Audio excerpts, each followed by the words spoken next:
নমস্কার, মহুয়া বার্তা ইউটিউব চ্যানেলে গল্প হলেও সত্য পর্বে সবাইকে স্বাগত জানাই। আজকে যার গল্প আপনাদের সামনে উপস্থাপন করব তিনি হলেন ঔপন্যাসিক শরৎচন্দ্র চট্টোপাধ্যায়। 1905 সাল কবি নবীনচন্দ্র রেঙ্গুনে গেছেন। রেঙ্গুন প্রবাসী বাঙালি সম্প্রদায় মনস্থ করেছেন এক সভায় বাংলার স্বনামধন্য কবিকে অভিনন্দন জানাবেন। তখনকার দিনে রেঙ্গুনে বাঙালি বড় কম ছিল না, 1050 তো বটেই, তবে বেশিরভাগই অশিক্ষিত, মিস্ত্রি এবং মজুর। উচ্চশিক্ষিত লোক ছিল সহস্রাধিক, আর সেই শিক্ষিতদের মধ্যেই সাড়া পড়ে গেল।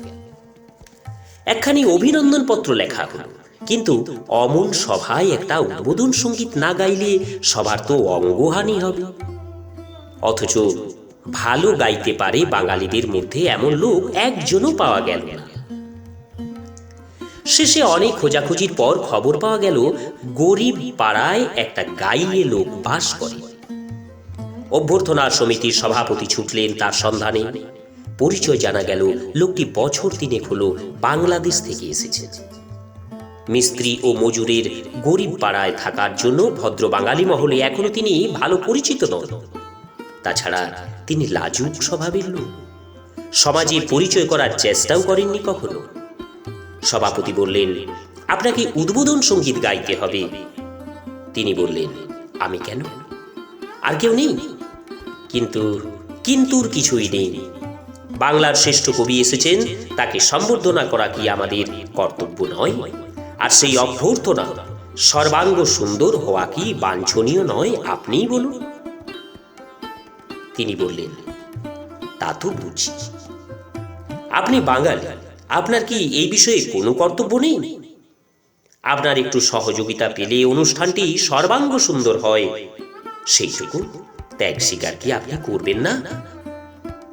ভদ্রলোকটির আর কিছু বলার রইল না। শেষ পর্যন্ত তিনি রাজি হয়ে বললেন যে, একটা কথা কি জানেন, বেশি লোকজন দেখলে আমার গলা দিয়ে স্বর বেরোয় না, আমাকে একটু আড়ালে থাকার ব্যবস্থা করে দেবেন।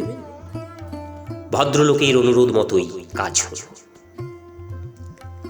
রেঙ্গুন বেঙ্গল সোশ্যাল ক্লাবের অভ্যর্থনা হলের একপাশে পর্দা খাটিয়ে গায়কের জন্য একটি স্থান করে দেওয়া হল।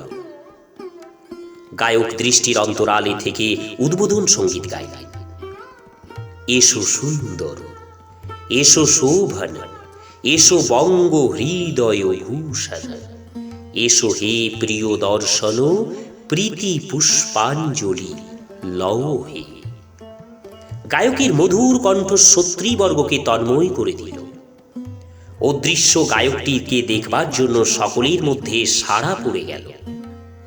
কবি নবীনচন্দ্র সেন মহাশয় গায়কের সঙ্গে আলাপ করার জন্য আগ্রহ প্রকাশ করলেন, কিন্তু পর্দা সরিয়ে দেখা গেল গান শেষ করে গায়ক তখন অদৃশ্য হয়ে গেছেন। সেই হলের কোথাও আর তাকে খুঁজে পাওয়া গেল না। বহুজনের সামনে এসে দাঁড়াতে হবে এই লজ্জায় তিনি পালিয়েছেন। অদৃষ্টের এমনই পরিহাস যে গায়কটিকেই পরবর্তী জীবনে বহু সবার মাঝে বহু জনের সামনে এসে দাঁড়াতে হয়েছিল, তখন আর সংকোচ করা চলে। জানেন এই লোকটিকে? ইনি রবীন্দ্র যুগের সর্বশ্রেষ্ঠ জনপ্রিয় ঔপন্যাসিক শরৎচন্দ্র চট্টোপাধ্যায়। নমস্কার, গল্প হলেও সত্যি পর্বে আজ এই পর্যন্তই। বিভিন্ন মনীষীদের একটি করে ছোট্ট গল্প আপনাদের সাথে শেয়ার করব। অবশ্যই যারা নতুন, চ্যানেলটি সাবস্ক্রাইব করে সাথে থাকুন। আগামী পর্বে নিয়ে আসছি শিল্পাচার্য অবনীন্দ্রনাথ ঠাকুর নিয়ে। সবাই সুস্থ এবং ভালো থাকুন। নমস্কার, ধন্যবাদ।